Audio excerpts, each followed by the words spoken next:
Oke, salam sejahtera kepada tuan-tuan dan puan-puan. Terima kasih yang sudah bersama di channel ini. Dan bagi mereka yang belum subscribe channel ini, sila subscribe sebab subscribe itu gratis. Dan like, komen, dan share-kan ke luar sana ataupun rekan anda, keluarga anda, supaya channel ini berkembang dan mempunyai perubahan di masa-masa akan datang. Salam sejahtera. Satu berita yang mengejutkan saya nak kongsikan kepada anda. Berita ini juga saya petik daripada My Metro. Dakwa penerbit filem Mat Kilau tak tepati janji. Kuala Lumpur, saya malas nak panjangkan isu ini sebab kami tiada perjanjian. Orang boleh kata setakat cakap mulut, semua orang boleh bercakap. Itu kata Tok Sidang Kampung Teluk Bangkong Bota Perak, yaitu Zul Hasan 60, mengenai dakwaannya terhadap syarikat yang menerbitkan filem Mat Kilau Kebangkitan Pahlawan belum melunaskan hutang tertunggak sebanyak Rm150.000 selepas menggunakan khidmatnya sebagai penyelia tapak, bakalan barangan keperluan, benaan set makanan minuman dan penginapan ketika penggambaran film itu. Zul ketika dihubungi Harian Metro berkata, dia sekadar meluahkan rasa kecewa apabila syarikat produksi itu tidak menepati janji selepas film itu berjaya meraih kutipan lebih Rm100 juta. Ketika pengarah Samsul Yusuf mengambil alih film itu selepas tertangguh beberapa kali, macam-macam permintaan yang diminta Samsul kepada pihak produksi. Jadi, wakil kru produksi berhubung dengan saya untuk meminta bantuan bagi menyediakan segala kemauan Samsul seperti pembinaan kandang kuda, gudang jeti, dan macam-macam lagi. Ketika itu mereka kekurangan budget, tapi masih nak buat. Saya pun bantulah sebab terfikir boleh naikkan nama kampung selain beri peluang kepada penduduk kampung bekerja. Bayaran yang diberikan pun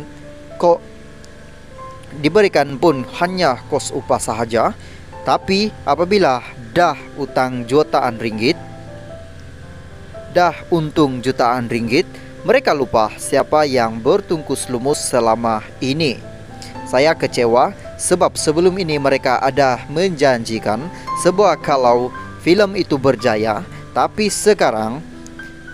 sampai sekarang senang sahaja katanya. Menurut Zul, setakat ini dia difahamkan ada bayaran yang masih belum diselesaikan membabitkan rumah penginapan kru. Ketika orang kampung bising apabila lokasi penggambaran dibuat di kawasan yang dikawal Selia pihak berkuasa, jadi saya ambil inisiatif berurusan dengan beberapa wakil agensi kerajaan untuk memastikan penggambaran tetap berjalan dengan lancar mengikut syarat yang ditetapkan.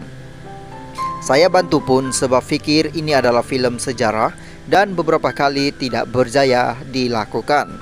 Banyak isu yang berlaku, saya perlu selesaikan sehingga terpaksa ganggu orang kampung untuk tolong bantu katanya. Zul turut mendakwa dia sudah membuat syarikat produksi itu dalam urusan kebenaran dan keselamatan ketika penggambaran film itu dijalankan. Walaupun mendakwa kos pembelanjaan yang dikeluarkan mencecah Rm150.000, namun dia sanggup mengurangkan bayaran kepada Rm75.000. Harian Metro sebelum ini menerbitkan penerbit film itu dari Stadio Kembara sendirian Berhad. Abdurrahman MT Dali menafikan dakwaan Zul. Abdurrahman berkata, setakat ini pihaknya sedang mengumpulkan maklumat mengenai pendedahan yang dibuat itu.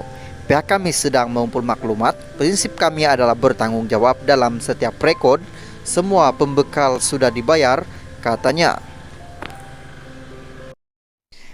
Oke, salam sejahtera kepada tuan-tuan dan puan-puan. Terima kasih yang sudah bersama di channel ini. Dan bagi mereka yang belum subscribe channel ini, sila subscribe, sebab subscribe itu gratis.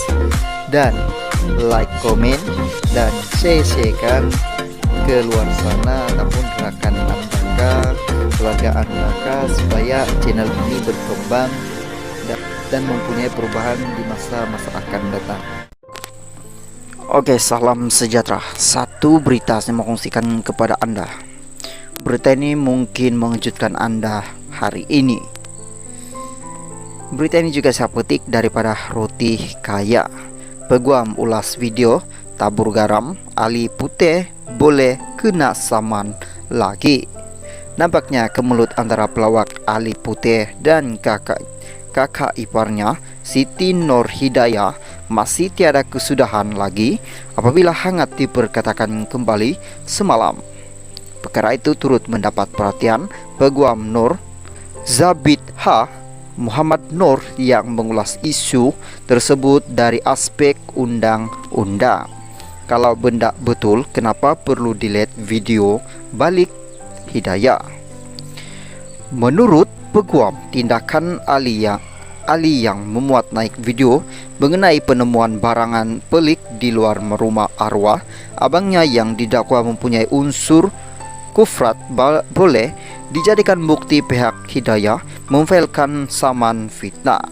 Kalau dalam video itu semua penonton faham gambaran dan penyampaian yang coba disampaikan berkenaan kes kakak iparnya, adakah dia dapat menyokong dan membuktikan bahwa kenyataan tentang garam tetapi itu adalah satu perbuatan yang dilakukan oleh bekas kakak iparnya dan dengan niat tertentu. Dalam video itu cukup sekali lagi elemen-elemen bagi tuntutan saman fitnah, yaitu terdapat tuduhan fitnah yang ditujukan dan merujuk kepada orang yang difitnah, bermakna kita tahu siapa yang dia rujuk itu, dan disampaikan kepada pihak ketiga atau umum, tulisnya. Peguam itu turut menyifatkan tindakan Ali itu menjerat diri, apatah lagi sebelum ini pernah disaman serta perlu membayar jumlah ganti rugi Rm60.000 kepada kakak iparnya. Dia sudah pernah disaman, dia sudah lalui proses di mahkamah, dia sudah cukup tahu bagaimana mahkamah memutuskan sesuatu perbuatan